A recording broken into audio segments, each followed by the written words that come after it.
Hey guys, it's James BP. Today we're going to review the fundamentals of wall ball. Whether you're new to the sport or you're an advanced player, you've either heard of or you know the importance of wall ball and how instrumental it is to improve and maintain your game, specifically your stick skills. There are multiple different ways to do wall ball, but I'm going to walk you through my mentality and my strategy when I approach the wall and what I like to remember and the fundamental principles that I use when hitting the wall at any point. First and foremost, we like to use gloves, as many pads as you can. Okay, helmet, elbow pads, gloves. That's great. Is it realistic all the time? No. But the more pads you use and the more comfortable you are using those pads and with a stick in your hand, hitting the wall, getting those a workout in, the more comfortable you're going to be on the field. Now, at the most fundamental level, you should be wearing gloves when using when doing a wall ball workout. Today, however, I'm going to leave my gloves to the side so that you can look and observe and notice my hand positioning, where my fingers are, where my hands are, where the stick is, etc., just in greater detail. Along with gloves and equipment, we also want to come out and bring a couple of balls with us. Not just one. Ideally, if you can get 3-4 balls with you, that's always a good idea, just in case you lose a ball or one sails on top of a roof or something happens. You want to have backup. You don't just want to pack up and go home.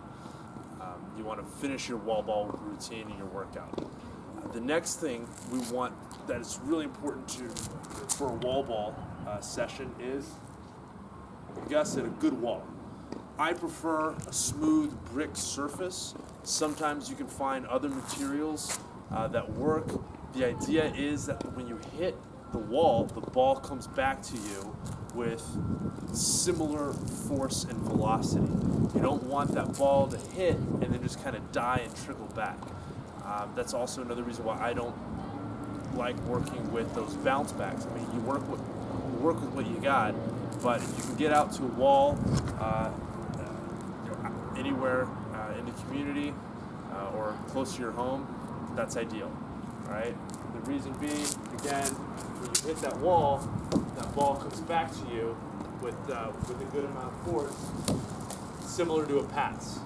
Okay, and it also helps you work on your reaction time. If it's slow, you've got all this time to look and catch that ball. But when it's coming to you fast, it forces you to react, and it really helps you improve your stick skills. Now, in hitting the wall, there's a couple of different ways we can position our hands. The way how I like to work out on the wall, majority of the time, is working on my shot, which means that my hands are up and out, and when I hit that wall, I'm following through, and my technique is similar to me taking an actual shot in a game. What I'm doing is just outlining my form, perfecting my follow-through, working on my strength. If you're a beginner, it's a great way to start if you want to get comfortable with shooting. But another way to work on the wall is not just to get your hands up far and away, but go ahead and bring those hands in just a little bit. But as long as those elbows are up and the hands are right by the ear, that is the most important part of your wall ball session. I'm not going to say every single time I'm using my shooting stroke. Okay, sometimes I'm in here and I just want to feel my stick and I just want to get it dialed in and work on that quick snap, because not every pass that you're going to make in a game is from that shooting position. You're going to have to make different passes with your hand position in different locations. So you got to practice that on the wall as well. All right, now we're going to review the fundamentals of the pass. We want, like I mentioned earlier, we want our hands up by our ears, our elbows up and away from our body. What we do not want is our elbows and our arms in close to our body, trying to make these passes. It's going to force the butt end to go down. Your passes are going to go down. Your passes will be inconsistent, and this is not a realistic way to move the ball in a game. All right. So again, elbows up. Now, if you want to practice the shooting technique, that's fine, which means that your elbows are going to be a little farther away. Backhands are going to be 90 degrees. 90 degrees. Chin is going to be your shoulder is going to be to your chin, or chin to shoulder. All right. If you're just working on just normal passing, my elbows are still up. Okay, my hand is still by my ears, but I'm also, whatever I'm doing, my butt end is pointed towards my target. It's not out this way. It's not in. All right. It's pointed straight towards my target. That way, I know exactly where that ball is going to go when I go to shoot overhand. Okay? The bottom hand is focused on pulling the stick. The top hand is focused on pushing the stick on that same plane. All right? Wherever that plane is, that's where we're pulling and we're pushing. If I want to make that pass at eye level, okay, straight to my teammate, I want to pull my bottom hand to 3 o'clock. And I also want to push my top hand in that same direction, 3 o'clock. To self-diagnose some errors that you're doing on the wall, right before you pass, freeze, look at where that butt end is. Is it pointing out to 3 o'clock, or is it going down to 4 o'clock? Is it going down to 5 o'clock? Where is that butt end? Right? And that's going to help you adjust where that ball goes. Is it going low or is it going high? If I want to send a little higher pass, then I want to pull that butt end a little bit higher and also snap that ball, release it a little earlier. And that's going to send that ball up and over a little farther and higher. If I want to practice my lower passes on a wall, if I want to practice my bounce passes, I want to pull that stick down to 4 o'clock. Okay? And that also pulls that pass or a shot down low. Okay? So it looks like this. One more time. Okay? If I want to make that pass directly to my teammate in the box, pull the 3, push the 3. Alright? So those are our hands. It's the pulling, pushing motion. And just remember that butt end pointed towards your target. Not off to the right, not off to the left. Another reason why we want to practice pointing that butt end is also when we get into shooting, if you notice, that starts to hide my stick. It starts to hide the head of my stick. And that's really important when we're shooting and deceiving the goalie, not allowing the goalie to track that shot. If my stick is out here and I'm releasing that shot, he can track its trajectory. He knows where it's going to go. If it's back here, same thing. He knows which angle I'm taking. Am I coming down? Am I staying high and across? Am I coming up over the top? Am I dropping it and going low? He's going to be able to track that. All right. It's also going to help in your consistency. If you feel that your passes are going left, going right, kind of sailing and spreading out, spraying around, check where the head of the stick is. Is your head of the stick lined up with your butt end? Is it hidden? Is it pointing straight to your target? That's going to help correct a lot of the inconsistencies in your passing game. Right? You want to make sure that butt end is pointed, head is right behind, hiding the stick, passing, get it back. Now this is, again, I'm doing a shot, motion. I just want to do a normal pass, same thing here. Hands up. Butt end pointed. Okay, same thing. Now that we just finished discussing passing the ball, let's talk about catching the ball. There's a couple different ways to catch the ball. If you're new to the game, you're just starting out or want to work on your fundamentals, choking up is the way to go. The most fundamental way to catch a lacrosse ball is with the top hand, at the top of the stick, as close to the head as possible. Okay. The reason for that is it narrows the hand-eye gap. It allows us to clearly track and follow that ball and meet it wherever it is, and with soft hands, bring it in to the box area, bring it into our body, and then to reset out for the pass. Okay. As you become more and more advanced, that top hand is going to start moving farther and farther down the shaft to where we're catching that ball already in the passing or shooting position. Okay, I'll be catching that ball. Here it comes. I'm not moving my top hand.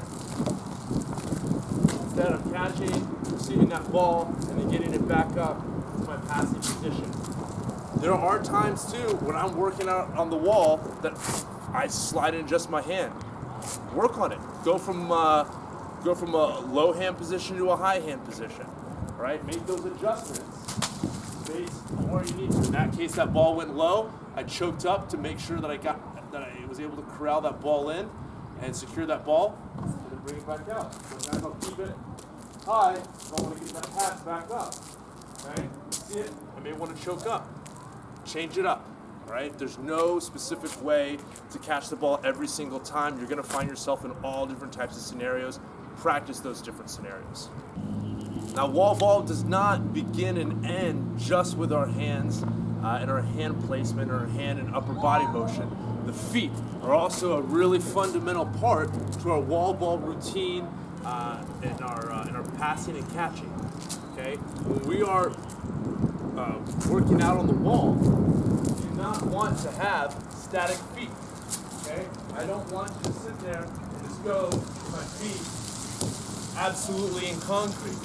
Right? Even if I'm consistently hitting the same brick over and over and over again, and I can get that pass exactly where I want, I don't want my feet in a static position.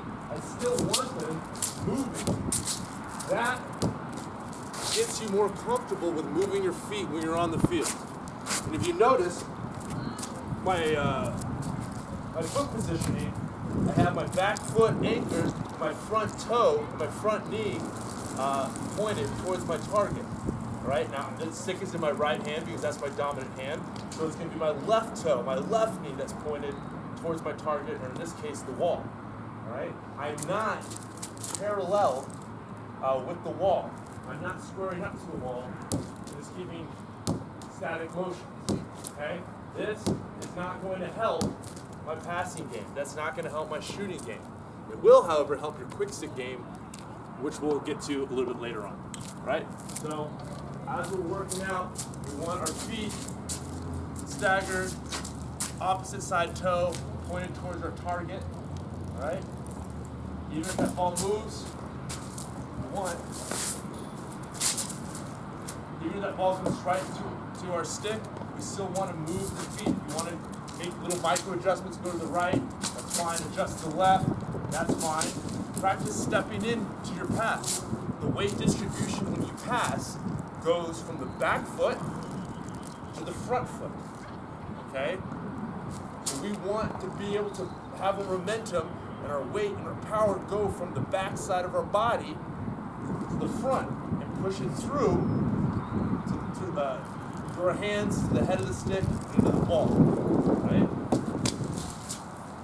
See my weight going to my back as I catch it, and then I explode forward, past that ball, okay? We want dynamic feet when we're working out. You're going to see in some of these little sessions in our wall ball routine, we will alternate hands and also alternate our feet with our foot positioning. Okay? That's super important too when we hit the field and we're running around, adjusting, when we catch, split, and go. Alright? Now the last part of the fundamentals of wall ball is alternating between our dominant hand and our off hand. And I want to say weak hand, but it's our off hand. It's not our weak hand because we spend so much time on the wall, we become really efficient on both sides. My dominant hand is my right hand, but I also want to make sure that I balance my touches with my left hand. If you want to improve your offhand abilities and skill and comfort with your offhand, do twice as many reps in your offhand as you do in your right. or as you do in your strong hand. Start off in your strong hand, get dialed in, make sure your stick is throwing where it needs to throw. Everything is the wall is consistent. You found your spot, and then start gripping it with your off hand. That's how you're going to become a better lacrosse player in the off season and throughout the season. Thank you for joining me in this video about the fundamentals of wall ball. Check out the next one where we discuss the specific wall ball routine that I like to go through and that I teach and coach.